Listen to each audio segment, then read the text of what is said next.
Yang berikut adik-adik itu jenis-jenis gerak berdaya. Jenis-jenis gerak berdaya yang pertama itu gerak lurus. Ya, apakah kalian pernah lihat? Apa namanya? Kalian pernah lihat gerak berdaya tangannya lurus? Contohnya, tidak pernah. Oh, tidak pernah. Oh, pernah lihat kan? Gerak lurus ya, gerak yang arahnya lurus. Ya, contohnya mobil yang berjalan di jalan yang lurus tanpa ada belokan. Sampai sini paham kan? Paham. Terus kemudian yang kedua itu gerak berputar. Ya, gerak berputar itu seperti gerak putar pada poros. Ya, contohnya itu kipas dan roda. Pernah lihat kipas? Pernah. Oke. Kemudian gerak melinding. Ya, melinding. Melinding itu dia itu gabungan melinding apa? Melinding ya. Ya. Dia itu gabungan dari gerak lurus dan berputar. Ya. Contohnya itu bola. Bola kan kalau ditendang dia pasti melinding toh. Ya, sambil berputar. Maka ya dia disebut tadi gabungan dari gerak lurus dan berputar. Sampai sini paham? Paham. Yang mantap. Berputar dulu. Oke. 1, 2, 3. Kemudian adik-adik penyebab benda bergerak. Ya. Penyebab benda bergerak. Ya. Benda bergerak itu karena adanya gaya. Ya. Gaya dorongan atau tarikan. Ya. Contohnya itu meja atau kursi saja ya. Saya kan di kursi, dia pasti berpindah bahannya terbatas. Berarti disebut gaya apa? Gaya apa? Tidak, ini gaya apa ini? Kemudian saya yang dorong meja, apa kursi? Gaya dorong. Tepuk tangan untuk kalian. Yang kata kalian gaya. Kejadian gaya tanpa gaya benda tidak akan bergerak. Paham? Tanpa adanya gaya benda itu tidak akan bergerak. Paham toh? Oke. Sampai sini paham toh? Kemudian yang kelima itu arah gerak benda. Ya. Arah gerak benda itu benda bisa bergerak ke depan, belakang, samping, atas, bawah, kiri, kanan. Oke.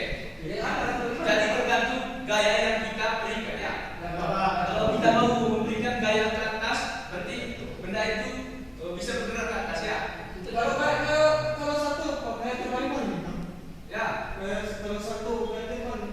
Oh, itu gaya lompat sama gaya jatuh. Yang terbalik. Mantap. Terima kasih untuk kalian. Semangat. Oke.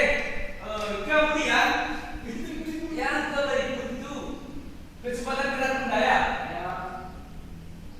Jadi adik-adik, kecepatan adalah cepat atau lambatnya gerak benda ya. Contohnya itu sepeda. Sepeda itu kalau dibandingkan dengan mobil itu, sepeda itu lebih lambat daripada mobil.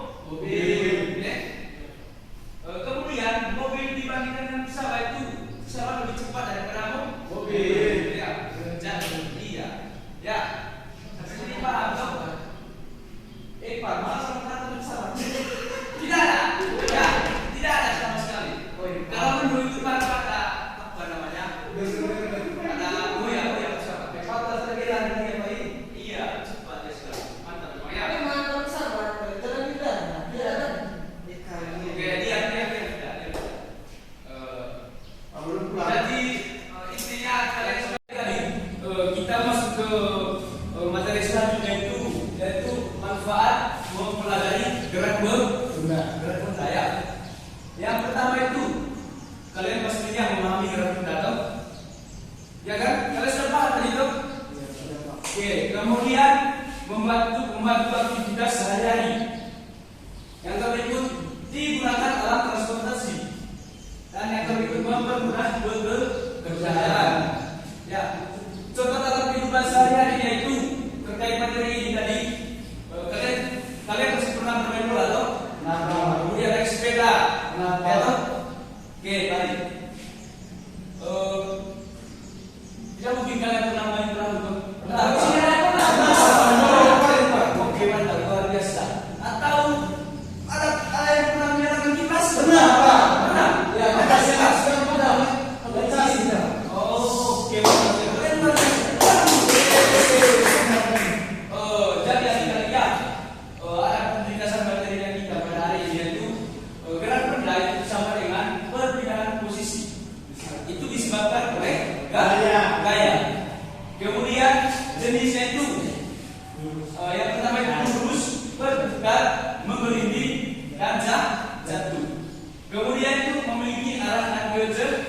kesempatan.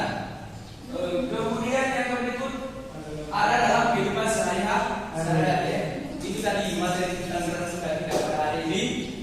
Sampai sini Bapak ingin bertanya kepada kalian sebelum kita menutupi pembelajaran kita pada hari ini. Kira-kira apa yang kalian ingat dari materi yang kita pelajari pada hari ini? Coba Pak Bon. Perpindahan apa Pak? Betapa? Perpindahan gerak. Iya Pak. Contohnya kursi tadi yang pada Terus dia menghasilkan apa? contohnya kursi dari depan Pak. Kalau kita tarik dia akan berpindah cepat. Iya, itu disebut apa Pak? Gaya.